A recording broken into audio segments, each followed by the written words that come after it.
the 5 most game-changing games, basically. This is my opinion. Stress it up, haters out there. I'm sorry if I offend you, but it's my opinion.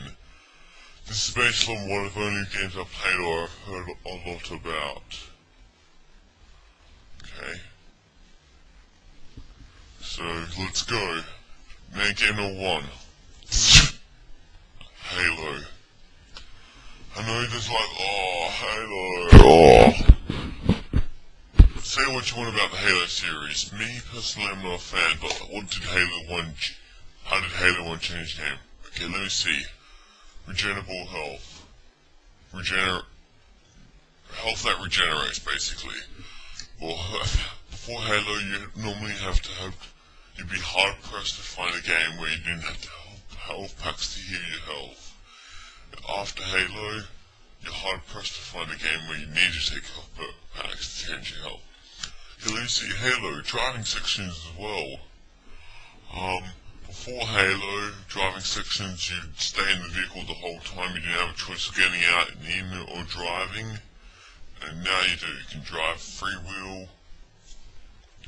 Let me see what else. Dual wielding, Halo introduced it. Yeah. Let me see, next game. No, game number 2. Gears of War. Again, for you all you haters out there, I'm not that big a fan of, but what the Gears is one of the best cover-based shooters there is, and you're hard-pressed to find a shooter game that doesn't try to mimic the Gears of War shooter mechanism. Also, the active reload was a cool idea. I'm actually surprised more games don't take that, because the active reload idea actually really works well. It actually works so good. Like, the cover system in Gears is good. Most games nowadays try to mimic the Gear system. Okay, going to game number, in my opinion, is KOTOR. Why? I may be wrong about this, but in my opinion, it's one of the game-changing RPGs. Or for my life, maybe I'm wrong, but things I noticed KOTOR introduced. A story that flows depending on whether you get good or bad. Multiple endings. A good dialogue tree. And there's great characters, and it's widely known to be the best Star Wars game ever. I mean, seriously, there's been so many. Next game, this is a platforming game. Prince of Persia. Prince of Persia took the platforming genre, which had basically been stale since Tomb Raider, and went and re-injected it. Made it fun, made platforming cool. If you haven't played the original Prince of Persia, I say you gotta give it a try. It is up there in gaming's gems. Okay, and also, then you got Assassin's Creed, which took what Prince of Persia did and went to the next and applied it to a sandbox area. And speaking of sandboxes, comes to my next game, GTA 3. Okay, GTA 3.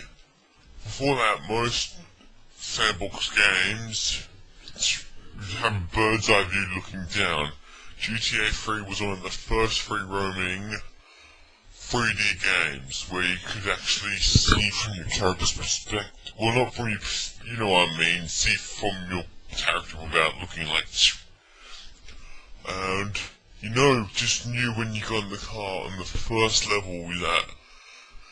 Okay, let me tell you something. I got in the car, I drove down the street, I turned really hard, flipped the car, set on fire, and when that happened I knew I was going to be in for a good time.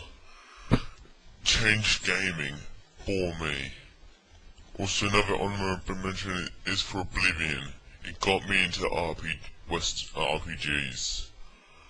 This didn't technically change gaming, but it changed gaming for me. It's one of those games where, once I played Oblivion, I knew I wanted to be a gamer.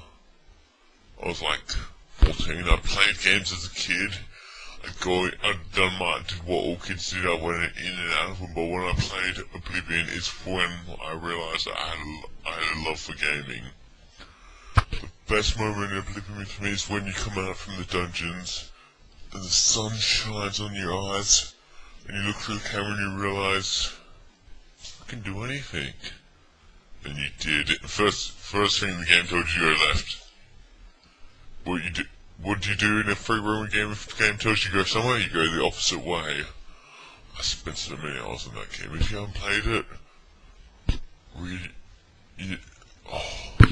if you haven't played it, I honestly suggest you give it a try. I'm not trying to sell it here, but seriously, give it a try. Just play it. Like, I knew someone who didn't want to play it. It's like, oh no, I don't want to play it. He played it for 2 hours. And then for like the next 6 weeks, he kept on asking me for advice how to play it. He actually got to a point where he actually played it longer than I have, and he was still asking me for advice. I was like, dude, I don't know, I haven't done that quest yet, I haven't got that far. But it was good. It was good. So that's my top